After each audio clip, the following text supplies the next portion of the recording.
www.youtube.com/watchv=us. I want to start out by addressing the younger people in the room, and what I have to say to you is stark. It is this: your leaders have failed you, your governments have failed you, your parents and their generation have failed you, your teachers have failed you, and I have failed you.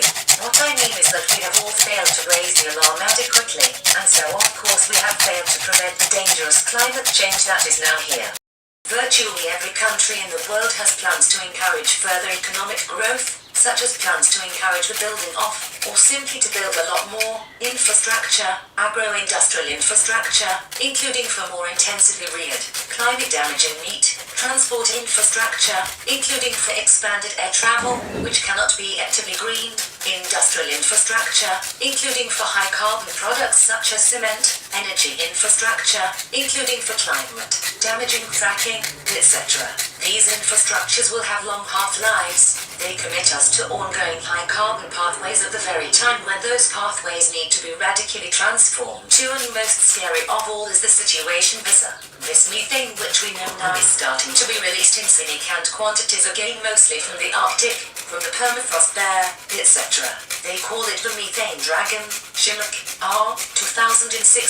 They call it that for a reason. Dragons are an icon of something terrifying, overwhelming, out of control. If that methane release starts to accelerate, which might already be happening and may well happen in a big way over the next 5, 10, 15 years, that locks us into catastrophic climate change, probably runaway climate change, because you then start getting a further vicious circle of more ice being melted, and so more methane being released, etc. We don't know that this is going to happen, but we do know that it appears to be starting to happen, and we do know that it is an existential threat. You get a sense of the scale of what I'm talking about, if you take those words quite literally. So, we're talking about turning around the entire supertanker of the world's economy, the entire supertanker of the world's hegemonic civilization.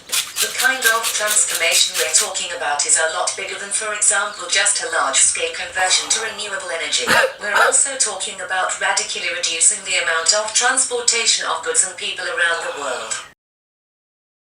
Our new project is called Facing Up to Climate Reality 5, and it's a nearly does, I hope, to what it says on the tin.